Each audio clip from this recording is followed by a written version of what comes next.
ഞാൻ സുലേഖ സക്കീർ. ഞാനിന്നിവിടെ ഒരു ബനാന ചോക്ലേറ്റ് ട്രഫിൾ കേക്കാണ് ഉണ്ടാക്കുന്നത്. അപ്പോൾ അതിന് വേണ്ടിയിട്ട് ഞാനിവിടെ 1.5 കപ്പ് മൈദപ്പൊടിയാണ് എടുത്തിരിക്കുന്നത്. ഇനി മൈദപ്പൊടി ഇല്ലെങ്കിലും കുഴപ്പമില്ല കേട്ടോ, ഗോതമ്പ് പൊടി എടുത്താലും മതി. അതിലേക്ക് ഞാൻ 1/2 കപ്പ് മിൽക്ക് പൗഡർ ഇട്ട് കൊടുക്കുന്നുണ്ട്, 2 ടീസ്പൂൺ ബേക്കിംഗ് പൗഡർ, 1/2 ടീസ്പൂൺ ഉപ്പ്, 1 ടീസ്പൂൺ ബേക്കിംഗ് സോഡ, അതൊക്കെ ഇട്ട് കൊടുക്കണ്ടേ. മിൽക്ക് പൗഡറൊക്കെ വേണമെങ്കിൽ ഇട്ട് കൊടുത്താൽ മതി, നിർബന്ധമൊന്നുമില്ല. അതിലേക്ക് 1/4 കപ്പ് കൊക്കോ പൗഡർ ഇട്ട് കൊടുക്കുന്നുണ്ട്. ഇനി കൊക്കോ പൗഡർ ഇല്ലാതെ നമുക്ക് ബനാന കേക്ക് ഉണ്ടാക്കാം. അപ്പോൾ ഇതെല്ലാം കൂടി ഒന്ന് മിക്സ് ചെയ്തിട്ടൊന്ന് അരിച്ചെടുക്കുകയാണ്. ഇപ്പോൾ ഒരു ബ്ലാക്ക് ഫോറസ്റ്റ് കേക്കിൻ്റെ ഒക്കെ ഒരു കളർ ഇട്ടാൻ വേണ്ടിയിട്ടാണ് കൊക്കോ പൗഡർ ചേർത്തത്. ഞാനിതിന് വേണ്ടിയിട്ട് 5 മുട്ടയാണ് എടുത്തിരിക്കുന്നത്. അതൊരു ബൗളിലേക്ക് പൊട്ടിച്ചൊഴിച്ചൊന്ന് ബീറ്റ് ചെയ്യണം. ബീറ്റ് ചെയ്യുമ്പോൾ മുകളിലേക്ക് നന്നായിട്ട് പതഞ്ഞ് വരികയും ചെയ്യും, നല്ല വൈറ്റ് കളറായിരിക്കും. അപ്പോൾ ഇതിന് വേണ്ടിയിട്ട് ഞാൻ 1 കപ്പ് പൊടിച്ച പഞ്ചസാരയാണ് ഇട്ട് കൊടുക്കുന്നത്. ഇത് കുറച്ചായിട്ട് ഇട്ട് കൊടുത്തൊന്ന് ബീറ്റ് ചെയ്യുക. അതിലേക്ക് 1/2 കപ്പ് സൺഫ്ലവർ ഓയിലും കൂടി ഒഴിച്ച് കൊടുത്തിട്ടൊന്ന് കുറച്ച് നേരം ബീറ്റ് ചെയ്യുക. അപ്പോൾ ബൗൾ നന്നായിട്ട് നിറഞ്ഞാണ് ഇരിക്കുന്നത്. അപ്പോൾ ഇനി പൊടി ഇടുമ്പോൾ നിറഞ്ഞ് താഴത്തേക്ക് പോരും. അപ്പോൾ ഞാനൊരു വലിയ ബൗളിലേക്ക് ഇത് മാറ്റി ഒഴിച്ചു കൊടുക്കുകയാണ്. അപ്പോൾ ഞാൻ 2 പഴുത്ത ഏത്തപ്പഴമാണ് ഇതിന് വേണ്ടി എടുത്തിരിക്കുന്നത്. പഴുത്ത പഴമാകുമ്പോൾ നന്നായിട്ട് വേഗം അരഞ്ഞ് കിട്ടും. ഇനി ഇതേപോലെ അരച്ചെടുക്കണമെന്നൊന്നുമില്ല, ഒന്ന് ക്രഷ് ചെയ്യുക, അല്ലെങ്കിൽ ചെറുതായിട്ട് അരിഞ്ഞിട്ടാലും മതി. അരിഞ്ഞിടാണെങ്കിൽ നമുക്ക് കേക്കൊക്കെ കഴിക്കുമ്പോൾ കടിക്കാൻ കിട്ടും. അതിലേക്ക് 2 ടീസ്പൂൺ വാനില എസൻസാണ് ഒഴിച്ച് കൊടുക്കുന്നത്. പിന്നെ ഒരു 1/2 ടീസ്പൂൺ വിനാഗിരി ചേർത്ത് കൊടുക്കുന്നുണ്ട്. അപ്പോൾ കേക്ക് നല്ല സോഫ്റ്റായിട്ടിരിക്കും. അതിലേക്ക് അരച്ചെടുത്ത പഴം ഒഴിച്ച് കൊടുക്കുന്നുണ്ട്. അതെല്ലാം ഇട്ട് പതുക്കൊന്ന് മിക്സ് ചെയ്തെടുക്കാം. അതിലേക്ക് നമ്മൾ അരിച്ച് വെച്ച പൊടിയൊക്കെ കുറച്ചായിട്ട് ഇട്ടൊന്ന് ഫോൾഡ് ചെയ്തെടുക്കണം. ഒരു സൈഡിലേക്ക് മാത്രമേ ഇത് മിക്സ് ചെയ്യാമുള്ളൂ. അപ്പോൾ ഞാൻ എല്ലാ പൊടികളും ഇതേപോലെ കുറച്ചായിട്ട് ഇട്ട് കൊടുത്തൊന്ന് മിക്സ് ചെയ്തെടുത്തിട്ടുണ്ട്. അപ്പോൾ നല്ലൊരു ഡാർക്ക് ചോക്ലേറ്റിൻ്റെ ഒക്കെ കളറുണ്ട്.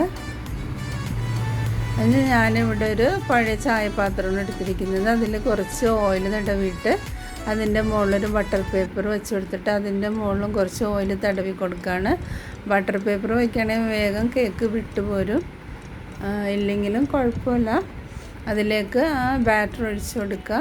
എന്നിട്ടൊന്ന് എയർ ബബിൾസൊക്കെ പോകാൻ വേണ്ടിയിട്ട് ചെറുതായിട്ടൊന്ന് തട്ടി കൊടുക്കുക.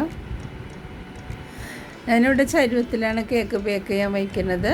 അതിൻ്റെ ഉള്ളിൽ വേറൊരു തട്ട് വെച്ചിട്ട് അതിൻ്റെ മുകളിലാണ് കേക്ക് പാൻ വെച്ച് കൊടുക്കുന്നത്. അപ്പോൾ 5 മിനിറ്റ് മുമ്പ് നേരത്തെ ചൂടാക്കാൻ വെച്ച്, അപ്പോൾ കേക്ക് പാൻ വെച്ചതിന് ശേഷം ഹൈ ഫ്ലെയിമിൽ 5 മിനിറ്റ് ഇട്ടതിന് ശേഷം 3/4 മണിക്കൂർ മീഡിയം ഫ്ലെയിമിൽ ലോ ഫ്ലെയിമിലിട്ട് വേവിച്ചെടുക്കുക. അപ്പോൾ എനിക്കിന്ന് 3/4 മണിക്കൂർ കൊണ്ട് ഒന്ന് വെന്ത് കിട്ടിയിട്ടുണ്ട്. ഇനി ചൂടാറിയതിന് ശേഷം ഞാനതിൽ വേറെ പാത്രത്തിലേക്ക് മാറ്റി വയ്ക്കുകയാണ്. അതിൻ്റെ മുകളിൽ നിന്ന് ബട്ടർ പേപ്പറൊക്കെ ഒന്ന് മാറ്റി കൊടുക്കുക. അപ്പോൾ നല്ല സോഫ്റ്റായിട്ടുള്ള ബനാന കേക്ക് റെഡി ആയിട്ടുണ്ട്. ഇനി നമുക്കിത് ഇങ്ങനെയും കഴിക്കാം, വേണമെങ്കിൽ ഡെക്കറേറ്റ് ചെയ്യണമെങ്കിൽ ഒന്ന് ഡെക്കറേറ്റ് ചെയ്യാം. അപ്പോൾ ഞാൻ ഡെക്കറേറ്റ് ചെയ്യാൻ വേണ്ടിയിട്ടൊന്ന് ചോക്ലേറ്റ് മെൽറ്റ് ചെയ്യാണ്. അപ്പോൾ ചോക്ലേറ്റ് ഗനാഷ് ഉണ്ടാക്കാൻ വേണ്ടിയിട്ട് അതിലേക്ക് തിളച്ച് ചൂടുപാൽ ഒഴിച്ച് കൊടുക്കുകയാണ്. അപ്പോൾ പാലില്ലെങ്കിലും വിപ്പിംഗ് ക്രീം ഒഴിച്ചാലും മതി. അപ്പോൾ ഇത് നന്നായിട്ട് വേഗം മെൽറ്റായി കിട്ടും. ഇനി ചോക്ലേറ്റ് മെൽറ്റ് ചെയ്യാൻ വേണ്ടിയിട്ട് ഒരു കലത്തിൽ കുറച്ച് വെള്ളം വെച്ച് തിളച്ചതിന് ശേഷം അതിൻ്റെ മുകളിൽ ചോക്ലേറ്റ് ഇട്ട ബൗൾ വെച്ച് കൊടുക്കുക.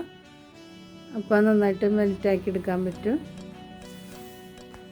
ഞാൻ കേക്ക് ഡെക്കറേറ്റ് ചെയ്യാൻ വേണ്ടിയിട്ട് ചെറുതായിട്ട് അരിഞ്ഞ ബനാനയുടെ പീസൊക്കെ ഒന്ന് വെച്ച് കൊടുക്കുകയാണ്. ശരിക്കും കേക്കിൻ്റെ അടിഭാഗമാണ് മുകൾ ഭാഗത്ത് വരേണ്ടത്. അപ്പോൾ നല്ല ഷേപ്പിൽ കിട്ടിയതിന് ഞാൻ വച്ചത് മാറിപ്പോയി. അപ്പോൾ പഴമൊക്കെ വെച്ചിട്ട് കേക്ക് ഒന്ന് ഡെക്കറേറ്റ് ചെയ്തിട്ടുണ്ട്. അതിൻ്റെ മുകളിലേക്ക് ചൂടാറിയ ചോക്ലേറ്റ് ഗനാഷ് ഒഴിച്ച് കൊടുക്കുന്നുണ്ട്. ഇനി വൈറ്റ് ചോക്ലേറ്റ് ഇല്ലെങ്കിലും ഡാർക്ക് ചോക്ലേറ്റ് എടുത്താലും മതി. ഇത് കുറച്ച് നേരം ഫ്രിഡ്ജിൽ വെച്ച് തണുപ്പിക്കണം, എന്നാലാണ് ചോക്ലേറ്റൊക്കെ ഒന്ന് ഉറച്ച് കിട്ടുള്ളൂ. അപ്പോൾ കേക്ക് ഉണ്ടാക്കിയെന്ന് ഞങ്ങളുടെ വെഡ്ഡിങ് ആനിവേഴ്സറിയാണ്. അപ്പോൾ അതിൽ ഞാൻ പേരെഴുതാൻ വേണ്ടിയിട്ട് കുറച്ച് ജാം എടുത്തിട്ട് ഇതേപോലെ അടിച്ചെടുക്കുകയാണ്. ഇതേപോലെ അടിച്ചെടുക്കുമ്പോൾ നന്നായിട്ട് ലൂസായി കിട്ടും. അപ്പോൾ നമുക്ക് പേരെഴുതാനൊക്കെ എളുപ്പമാണ്. അപ്പോൾ അതൊരു പൈപ്പിംഗ് ബാഗിലേക്ക് ഇട്ടിട്ടൊന്ന് പേരൊക്കെ എഴുതി കൊടുക്കുകയാണ്. അപ്പോൾ 21st വെഡ്ഡിങ് ആനിവേഴ്സറിയാണ്. അപ്പോൾ ഈ സിമ്പിൾ കേക്ക് വെച്ചിട്ട് ഞങ്ങൾ വെഡ്ഡിങ് ആനിവേഴ്സറി ഒന്ന് സെലിബ്രേറ്റ് ചെയ്യാണ്. ഇതിൻ്റെ മോള് വെഡ്ഡിങ് ആനിവേഴ്സറിക്ക് വേണ്ടിയിട്ട് വരച്ചതാണ്. അപ്പോൾ ഞങ്ങളുടെ 21st വെഡ്ഡിങ് ആനിവേഴ്സറിയാണ്. അപ്പോൾ അതിന് വേണ്ടിയിട്ട് ഞാനൊരു സിമ്പിൾ ബനാന കേക്ക് ഉണ്ടാക്കിയാണ്. അപ്പോൾ ഞങ്ങൾ കേക്ക് കട്ട് ചെയ്യാൻ പോവാം.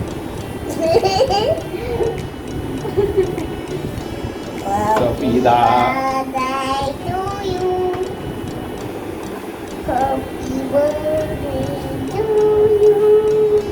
Happy birthday, happy birthday.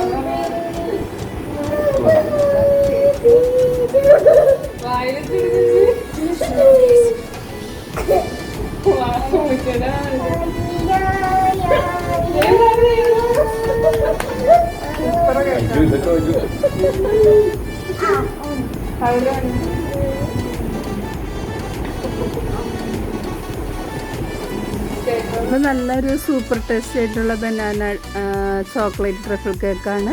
അപ്പോൾ എല്ലാവരും ഇതുപോലെ ട്രൈ ചെയ്യുക. സബ്സ്ക്രൈബ് ചെയ്തിട്ട് സബ്സ്ക്രൈബ് ചെയ്യുക, ലൈക്ക് ചെയ്യുക, കമൻറ്റ് ചെയ്യുക. ഞങ്ങൾ വിട്ടോ